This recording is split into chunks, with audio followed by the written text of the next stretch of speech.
राजूताईचा phone आला होता. कधी? आता थोड्या वेळ आधीच आला होता. मला का नाही फोन केला तिनं? ती तुला फोन करत होती पण तुझा फोन लागला नाही म्हणून मग मला केला.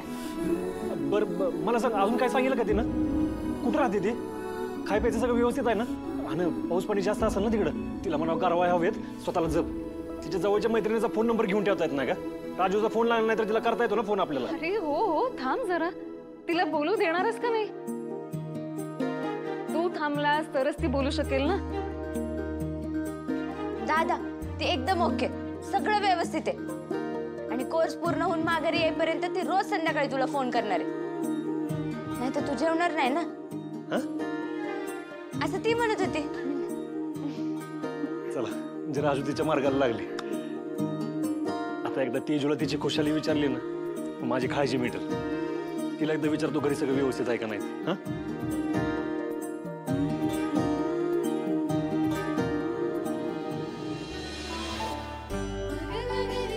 हो दादा, सगळं ठीक आहे. तू नको काळजी करू, मी ठेवते आता. आता हे सगळं ठरलं असेल तर तुम्ही यादी बनवायला घ्या. म्हणजे कसं आहे, आम्हाला अंदाज आला की आम्ही आमच्या कामाला लागू. आता या अशा कामात तुमच्यासारखे आमच्या सुनबाईंसारखे हुशार शिक्षक आहेत मानल्यावर आम्हाला काय काळजीचं कारणच नाही. तर हे या खाजगी बैठकीचं कारण होतं. हे सगळं हातात घेऊन तुम्ही लाख मोलाचं काम केलंय डॅडी. सगळं अचानक ठरवलं असं कसं? चांगल्या कामात प्रश्न विचारायची काय गरज नाही तांबे सर. ठरवून असू नाही तर अचानक असू, डॅडींच्या मनात आले ना मग जाऊ दे, आहे का नाही डॅडी? हा, आणि घरात शिक्षिका सुनबाई म्हणल्यावर असं काय का आमच्या डोक्यात येत असतं. या या तुम्ही यादीच्या कामाला लागा. हा या.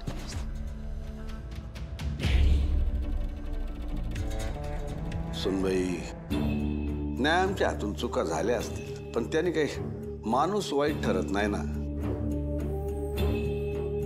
हा, तर तुमच्या बंधुराजांचा नाही आमच्यावर विश्वास. आता तो विश्वास परत मिळवायचा मानल्यावर काहीतरी करायला पाहिजे का ना? नाही बरं, हे काम आम्ही एकदम मनापासून करतोय बर का. घ्या काळजी घ्या स्वतःची.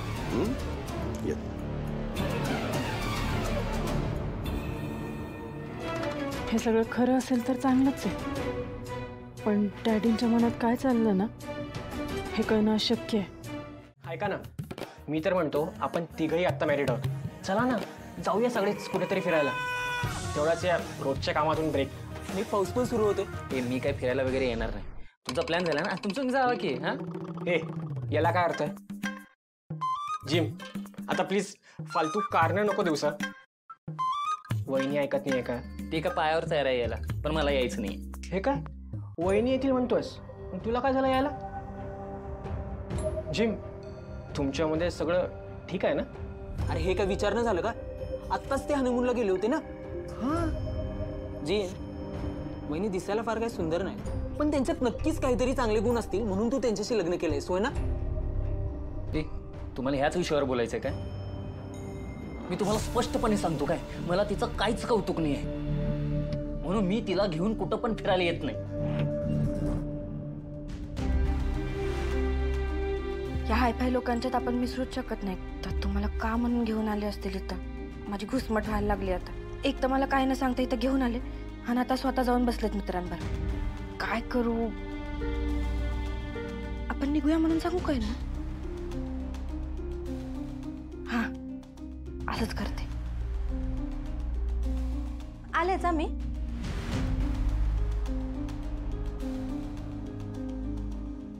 आम्ही सहज बोलत होतो यार. बरं मला सांग, तुमच्यात खरंच काही प्रॉब्लेम आहे का?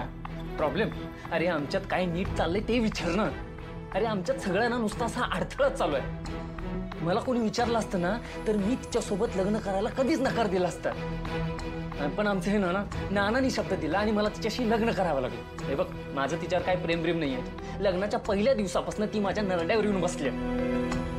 शांत हो, मला तर वहिनी चांगल्या वाटल्या. म्हणून तुळजा सूर्यकांत जगताप यांना आमंत्रित करण्यात येत आहे. काय हे नक्की?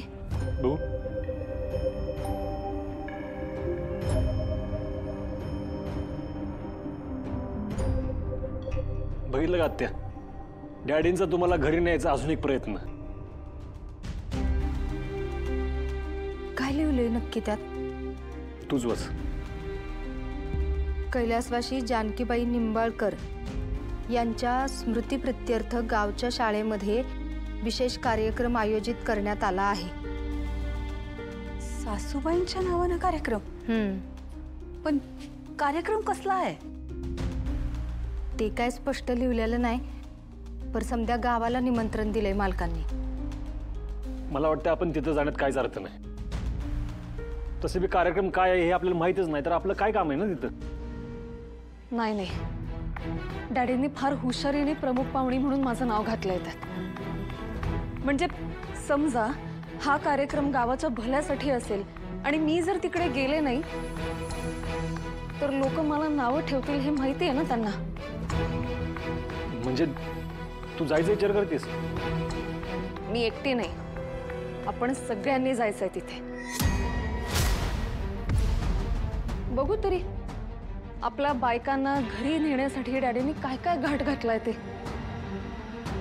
आता हे सगळं बघून आपण भुलायचं आहे का नाही हे नंतर ठरवू की आपण. अगं पण ऐक माझं, तिथे जाण्यामागे काहीच तोटा नाहीये ना आपला, त्यामुळे जाऊयात की. ऐक माझं. ठीक आहे, पण आता येणार नाही. आपण दोघंच जायचं. उगाच त्यांना तिकडे नेऊन त्यांचं भावलं नाही करायचं मला. ठीक आहे, दोघंच जाऊया. हां.